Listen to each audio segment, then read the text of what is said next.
嗨，大家好，这两台机器的话都是极类博瑞的一个中控导航，哈曼电子有限公司生产的，型号是 KC-1。那这台的话也是哈，这个是 KC-1 T-Box， 这台机器是同行寄过来维修的，不开机。主要的问题就是这个主控芯片损坏。我们更换这个主控芯片之后的话，然后现在测试基本的功能都是可以了哈，看像这些功能的话都可以了。然后这边读 U 盘都可以了哈。这台机器的话就是这个主芯片坏了，然后这台机器我们今天重点来讲一下这个机器哈。我把这个机器打开给大家看一下，这个机器是花了很久的时间才把它修好的。这个机器的话最主要就是卡标，卡标一般都是数据芯片损坏啊，都是这里有3个数据芯片哈。这是一个数据芯片，这是一个数据芯片，这也是一个数据芯片。那位朋友的话，他卡标维修的话，就把这个数据芯片，这是一个美光的数据芯片，8G 的哈，他把这个芯片拆下来，把它拆坏了。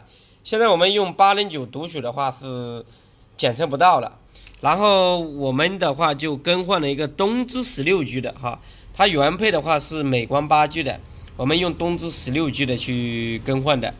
好，同时更换之后，我们把这个小芯片，这是一个64角的那个 BGA 芯片，然后这个是153的一个 BGA 芯片，这是一个 EPROM， 这3个芯片重写数据哈，重写数据这台机器其实也搞好了，但是这个机器在维修的时候确实是走了一些弯路啊。今天和大家把这些弯路和大家聊一下，避免以后大家遇到类似的问题。我们在修这个机器的话，其实这个芯片是焊了很多回的哈。这个是卡标，卡标的话，我们开始写数据芯片，我们开始写这一个哈，写这个是单独写这个数据芯片，它还是进不了系统。后来把这个芯片写了，这个芯片写了，这3个芯片同时写，然后它能正常的进入到主页。进入到主页之后的话，我们在测试电话这一项哈。测试蓝牙哈，蓝牙的话，我们打开蓝牙的话，它是处于一个关闭状态，给大家看一下哈。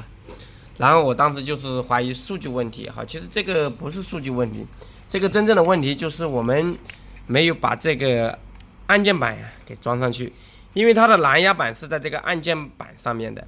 如果你不装这个按键板，它这个开关的话是打不开的哈。我们一直处于一个关闭状态，我们装上这个的话就能打开蓝牙。然后又没有声音啊，因为这个机器也是第一次修，然后没声音也左查右查。原来这个机器的话它是不带功放的，它这个机器的话有单独的一个功放，所以说我们目前这样测试的话确实是没有声音。我们如果要听声音的话，还需要接一个功放电路才有声音的，或者接一个耳机也能听得到声音哈。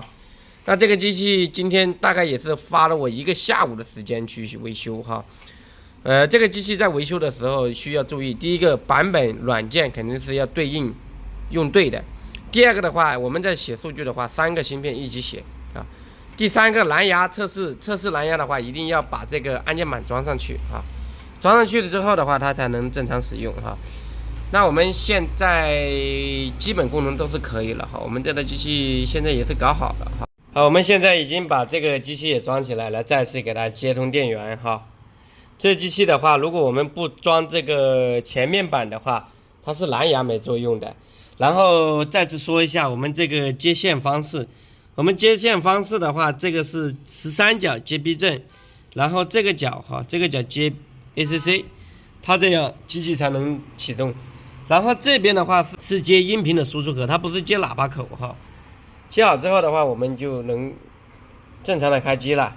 然后现在我们再打开一下蓝牙看一下，开始是开不了，你看现在的话直接就开起来了哈，蓝牙就能正常使用了。像我们这个 U 盘哈，这些功能都可以了哈。因为目前的话它这个机器是要功放才能有声音，所以说我们目前测试的话是没有声音的哈。那这个机器的话维修也是花了一点时间，走了一些弯路哈。今天和大家分享一下这个维修的一些过程。这也是第一次修这个吉利博瑞的一个主机啊，一下干了2台，那今天和大家聊到这里，我们下期再见，拜拜。